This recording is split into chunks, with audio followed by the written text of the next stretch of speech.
আসসালামু আলাইকুম। এসএসসি 2026 এক বা দুই বিষয়ে ফেল করেও কি কলেজে ভর্তি হওয়া যাবে? ইতিমধ্যে কিন্তু এই বিষয়টা নিয়ে ফেসবুক, ইউটিউব, টিকটক, ইনস্টাগ্রাম সকল জায়গায় ভিডিওর ছয়লাভ হয়ে গেছে। এবং অনেকে লিখেও পোস্ট করতেছে, অনেকে ভিডিও বানায় পোস্ট করতেছে। এবং তোমরা অনেকে বারবার আমাদের মাধ্যমে জানতে চাচ্ছ, অনেকে মেসেজ দিচ্ছ, ফোন দিচ্ছ, আজকেও অনেকে ফোন দিচ্ছ। এজন্য এই বিষয়টা তোমাদের ক্লিয়ার করে আমি একটা ভিডিও বানাচ্ছি। আশা করি এই ভিডিওটা দেখার পরে তোমাদের আর কোনো প্রশ্ন থাকবে না। দেখো, প্রথমে যদি আমরা দেখি যে এই মূল বিষয়টা আসলো কোথা থেকে, যে এক বা দুই বিষয়ে ফেল করলে কলেজে ভর্তি হওয়া যাবে। এতদিন তো শুনি নাই, তাই না? কিন্তু এখন শুনতেছি কি কারণে। দেখো, এই সত্য নাকি গুজব, এটা জানার আগে আমার জানা লাগবে, আমার দেখা লাগবে যে এই বিষয়টা উঠলো কেন। এই বিষয়টা মূলত উঠছে 2024 সালের দিকে আমাদের তাকাইতে হবে। ঠিক আছে, 2026-এর দিকে তাকালে কিন্তু আমরা এই উত্তরটা পাবো না।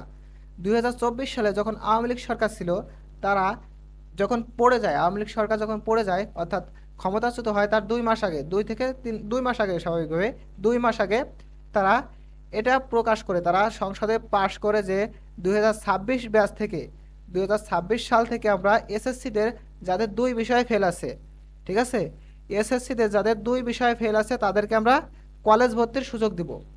এবং একটা শর্ত আছে অবশ্যই এখানে। সেই শর্তটা কি? শর্তটা হচ্ছে পরবর্তী 2 বছরের মধ্যে তুমি কিন্তু কলেজে পড়তেছো, ফার্স্ট ইয়ার সেকেন্ড ইয়ার অর্থাৎ এইচএসসি শেষ হওয়ার যে বছরটা তোমার, ওই বছর পর্যন্ত তোমাকে অবশ্যই এসএসসিটাও তোমার পাশ করা লাগবে। এসএসসি যদি তুমি পাশ না করতে পারো, তুমি এইচএসসি সার্টিফিকেটটা পাবা না। ঠিক আছে? অর্থাৎ তুমি যে দুই বিষয়ে ফেল আছিলে, ওই ফেল দুইটা তোমার পরীক্ষা দেওয়া লাগবে, অন্যান্যগুলো দেওয়া লাগবে না। এসএসসির ক্ষেত্রে তোমার ওই দুইটা পরীক্ষা দিয়ে ওই দুটাই পাশ করা লাগবে পরবর্তী বছরে। তুমি কিন্তু উপর ক্লাসে চলে যাচ্ছ, কিন্তু তোমার নিচেই এই ক্লাসটার পরীক্ষা দেওয়া লাগবে। কিভাবে দেখো, অনার্স বা ডিগ্রিতে যদি তুমি খেয়াল করো, এখানে কিন্তু তুমি ফেল করলেও চতুর্থ বর্ষ পর্যন্ত চলে যেতে পারতেছো। ঠিক আছে, তিনটা বিষয়ে তুমি ফেল করলেও চতুর্থ বর্ষ পর্যন্ত তুমি চলে যাইতে পারতা।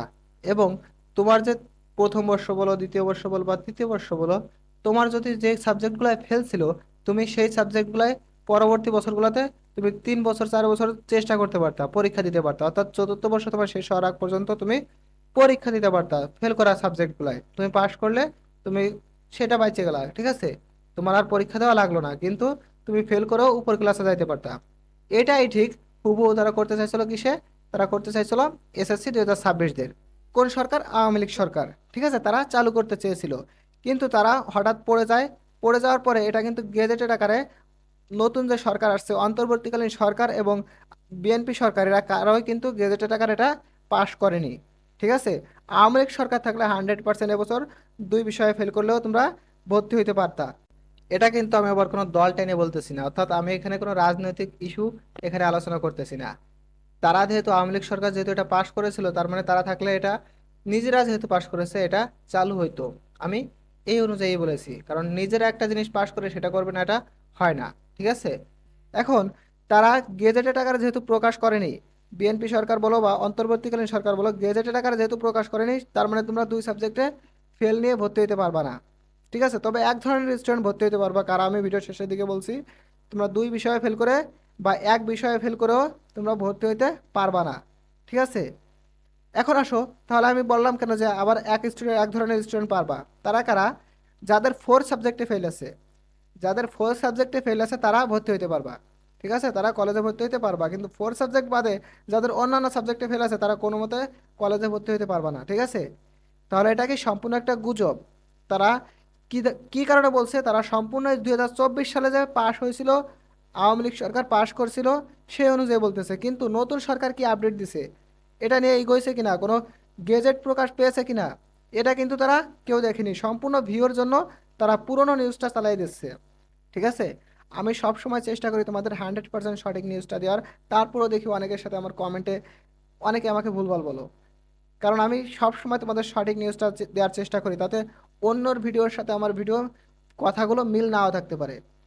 ঠিক আছে, অন্য একজন বলছে যে ভাই দুই বিষয়ে ফেল করে তুমি কলেজে ভর্তি হতে পারবে, আমি তো সেটা বলবো না, কারণ আমি সত্যিটা তোমার কাছে তুলে ধরবো। তারা তো ভিউর জন্য বলতেছে। এখানে আমি কোনো অন্য ইউটিউবার বা অন্য তোমাদের যে বড় ভাই আছে, স্যার আছে, তাদেরকে আমি ছোট করছি না। তারা সম্পূর্ণ আগের বিষয়টাই আলোচনা করছে। ঠিক আছে, অর্থাৎ 2024 সালের অনুযায়ী তারা আলোচনা করছে, এটা ঠিক না। তোমাদের 26 সালে এটা গেজেটেড আকারে প্রকাশ পায়নি, এজন্য তোমরা দুই বিষয়ে ফেল করে ভর্তি হতে পারবা না। এরপরে যদি সরকার চায় যে এটা যেহেতু আওয়ামী লীগ সরকার করে গেছিলো, আমরা একটু গেজেটেড আকারে প্রকাশ করে দিই, তাহলে অবশ্যই তোমাদের আবেদনের শেষের আগে তারা প্রকাশ করবে। কিন্তু এতদিনে যখন প্রকাশ করেনি, তার মানে আর করবেও না। ঠিক আছে, অর্থাৎ তোমরা ফেল করে কলেজে ভর্তি হতে পারতেছো না, এটা শিওর থাকো। শুধুমাত্র 4 সাবজেক্টে যারা ফেল করছো তারাই ভর্তি হতে পারবা। আশা করি আমি তোমাদের বোঝাইতে পারছি। এরপরে আর কারো ফোন দেওয়া লাগবে না, মেসেজ দেওয়া লাগবে না, ঠিক আছে? আমার এই ভিডিওটা বানানোর কোনো ইচ্ছাই ছিল না, কিন্তু তোমরা বারবার ফোন দিচ্ছ, মেসেজ দিচ্ছ, এই কারণেই বানানো। আশা করি তোমাদের বোঝাইতে পারছি। তো ভালো থাকো, সুস্থ থাকো, তোমাদের জন্য শুভকামনা রইলো। আল্লাহ হাফেজ।